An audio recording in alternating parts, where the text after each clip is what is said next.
JDS Yeshwanthpur ವಿಧಾನಸಭಾ ಕ್ಷೇತ್ರ ಜನತಾ ಸಮಾವೇಶ ಹಾಗೂ ಬೆಳ್ಳಿ ಹಬ್ಬದ ಸಂಭ್ರಮದ ಸಮಾವೇಶಕ್ಕೆ ಸ್ವಾಗತ ಕೋರುವವರು ಶ್ರೀ ಟಿಎನ್ ಜವರಾಯಗೌಡರು ವಿಧಾನ ಪರಿಷತ್ ಸದಸ್ಯರು ಸ್ಥಳ ಕೊಮ್ಮಘಟ್ಟ ನೈಸ್ ಗ್ರೌಂಡ್ ಕೆಂಗೇರಿ ಬೆಂಗಳೂರು. ಕಾಂಗ್ರೆಸ್ನಲ್ಲಿ ಗರಿಗೆದರಿದ ರಾಜಕೀಯ ಚಟುವಟಿಕೆ. ಸಚಿವ ಸ್ಥಾನಕ್ಕಾಗಿ ಹಿರಿಯ ಶಾಸಕರ ದೆಹಲಿ ಯಾತ್ರೆ ಶುರು. 20ಕ್ಕೂ ಹೆಚ್ಚು ಶಾಸಕರು ಭಾನುವಾರ ದೆಹಲಿಗೆ ಪ್ರಯಾಣ. ರಾಜ್ಯದಲ್ಲಿ ಉಪಚುನಾವಣೆ ಮುಗಿಯುತ್ತಿದ್ದಂತೆಯೇ ಆಡಳಿತಾರೂಢ ಕಾಂಗ್ರೆಸ್ನಲ್ಲಿ ಸಚಿವ ಸ್ಥಾನದ ಆಕಾಂಕ್ಷಿಗಳ ಚಟುವಟಿಕೆಗಳು ಗರಿಗೆದರಿದೆ.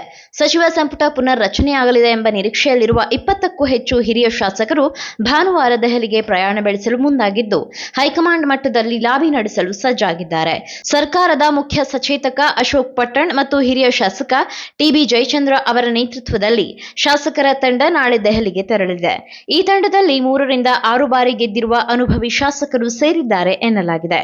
ಕಾಂಗ್ರೆಸ್ ಹೈಕಮಾಂಡ್ ನಾಯಕರಾದ ರಾಹುಲ್ ಗಾಂಧಿ, ಎಐಸಿಸಿ ಅಧ್ಯಕ್ಷ ಮಲ್ಲಿಕಾರ್ಜುನ್ ಖರ್ಗೆ, ಕೆಸಿ ವೇಣುಗೋಪಾಲ್ ಮತ್ತು ರಣದೀಪ್ ಸಿಂಗ್ ಸುರ್ಜೇವಾಲಾ ಅವರನ್ನ ಭೇಟಿ ಮಾಡಿ ಸಚಿವ ಸ್ಥಾನಕ್ಕಾಗಿ ಮನವಿ ಸಲ್ಲಿಸುವುದು ಶಾಸಕರ ಈ ಯಾತ್ರೆಯ ಮುಖ್ಯ ಉದ್ದೇಶ ಎಂದು ಉನ್ನತ ಮೂಲಗಳು ತಿಳಿಸಿದೆ. ಸರ್ಕಾರ ರಚನೆಯಾಗಿ 3 ವರ್ಷಗಳು ಕಳೆಯುತ್ತಾ ಬಂದಿದೆ. ಆರಂಭದಲ್ಲಿ 2.5 ವರ್ಷದ ನಂತರ ಸಂಪುಟ ಪುನರ್ ರಚನೆ ಮಾಡಿ ಹೊಸಬರಿಗೆ ಅವಕಾಶ ನೀಡಲಾಗುವುದು ಎಂಬ ಭರವಸೆ ನೀಡಲಾಗಿತ್ತು. ಪಕ್ಷಕ್ಕಾಗಿ ನಾವು ನಿರಂತರವಾಗಿ ದುಡಿದಿದ್ದೇವೆ. ಉಳಿದಿರುವ 2 ವರ್ಷದ ಅವಧಿಗಾದರೂ ನಮಗೆ ಸಚಿವ ಸ್ಥಾನ ನೀಡಬೇಕು ಎಂಬುದು ಶಾಸಕರ ವಾದವಾಗಿದೆ.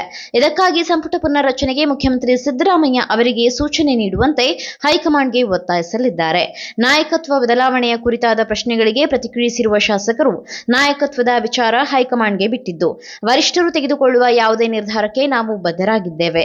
ಆದರೆ ಸಚಿವ ಸಂಪುಟದಲ್ಲಿ ಹಿರಿಯ ಮತ್ತು ಅನುಭವಿ ಶಾಸಕರಿಗೆ ಅವಕಾಶ ನೀಡಬೇಕು ಎಂದು ಆಗ್ರಹಿಸಿದ್ದಾರೆ. ಏಪ್ರಿಲ್ 17ರ ನಂತರ ಮುಖ್ಯಮಂತ್ರಿ ಮತ್ತು ಉಪಮುಖ್ಯಮಂತ್ರಿಗಳು ಕೂಡ ದೆಹಲಿಗೆ ಭೇಟಿ ನೀಡಲಿದ್ದು, ಅದಕ್ಕೂ ಮುನ್ನವೇ ಈ ಶಾಸಕರ ತಂಡ ವರಿಷ್ಠರ ಮನವೊಲಿಸಲು ಮುಂದಾಗಿರುವುದು ರಾಜಕೀಯ ವಲಯದಲ್ಲಿ ಕುತೂಹಲ ಮೂಡಿಸಿದೆ.